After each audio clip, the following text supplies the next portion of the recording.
Ladies and gentlemen, it's a real pleasure to welcome you here today in the next step in the construction of the Martin Luther King Jr. Memorial.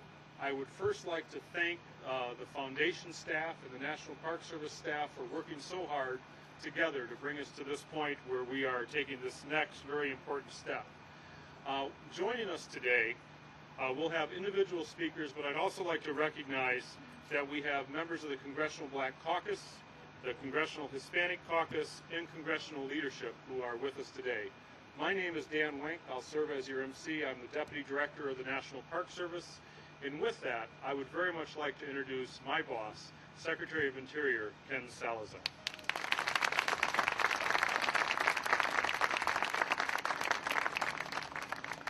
Thank you very much, Dan, and thank you to all of you for being here. This is a great and momentous day in the history of our nation.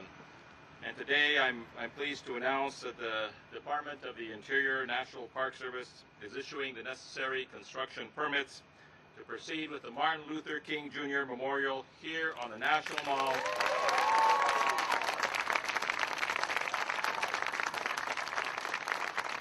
Where so many other American great heroes have been honored, it is time to honor Martin Luther King Jr. right here in the nation's front door. So we will do that today with the signing of this permit.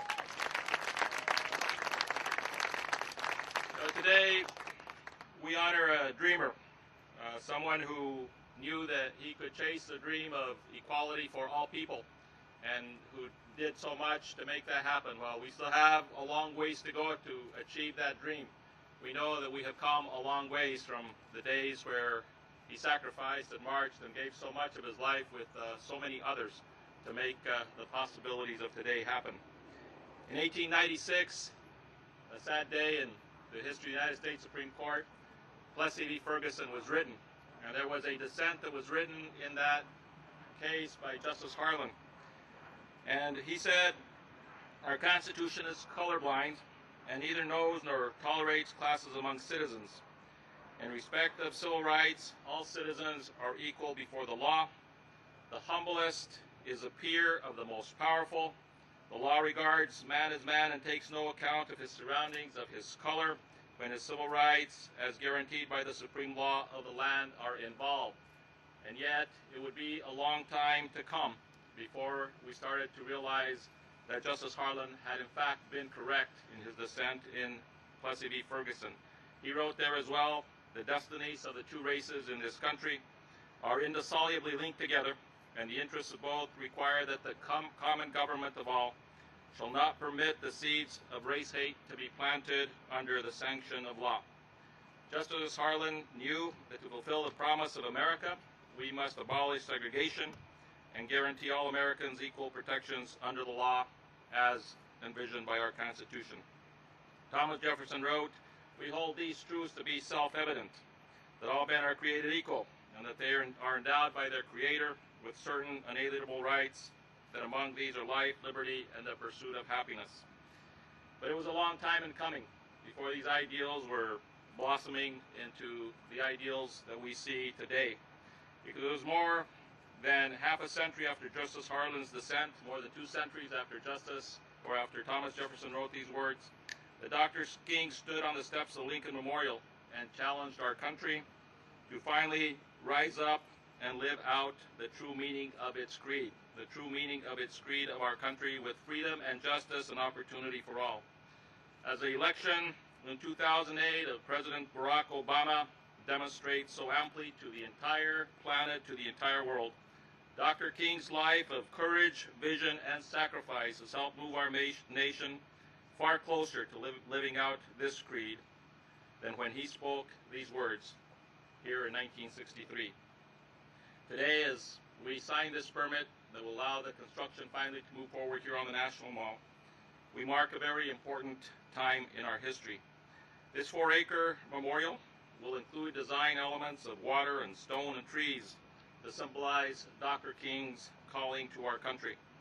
Americans, both born and yet to be born, will come here to be reminded that his dream is our dream, that we still are on a journey to see its ultimate fulfillment because we are not there yet, and it is a reminder to us all that our journey calls on each of us to honor his legacy and making it our own.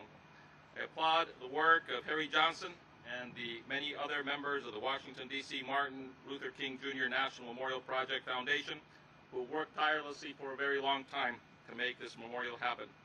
I commend all the individuals, companies, and groups that have contributed so generously.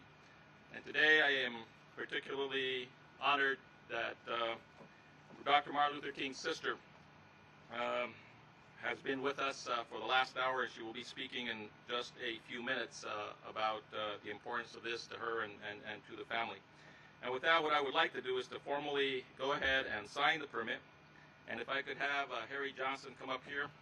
Takes two to sign a contract, I have been told. So I think I sign it first, and then you have to accept it. So are you going to accept it, Harry? I will accept it. Senator said I need to think about it. Senator, what do you think? He better not think about this one. He's been thinking too long.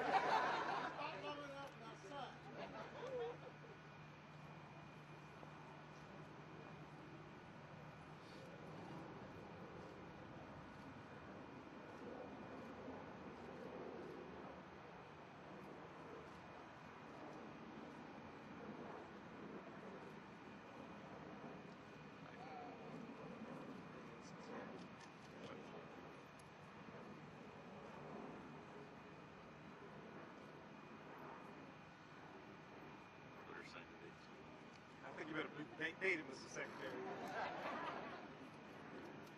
All right. Good picture while we sign it. Don't close it, Rick.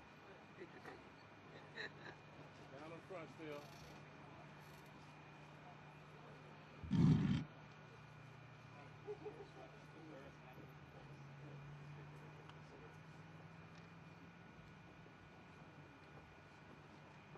I think we all better put our hand on this. We're going to open it up? Yes. Let's open it up. A little down in front, please.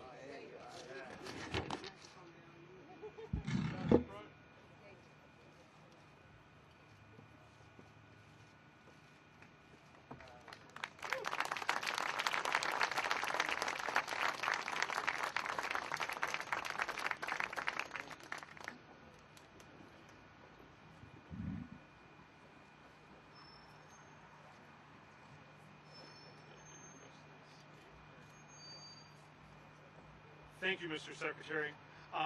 Congress has just called a vote, so I would like to introduce two of our congresswomen who are here that we would like very much to hear their remarks. And first, I'd like to introduce Congresswoman Barbara Lee. Thank you very much. I'll be very brief. Let me first thank Secretary Salazar for your hard work in bringing us to this moment. I'm so delighted that this was signed under your watch, under the Obama administration's watch. Thank you again so much. To Dr. Ferris, to Rod Gilliam, to Harry Johnson, Senator Roland Burris, my colleague, Congresswoman Sheila Jackson Lee, our administrator, Lisa Jackson of the EPA. Let me thank all of you. To our brothers from Dr. King's Fraternity, thank you so much for your leadership and for also getting us to this point.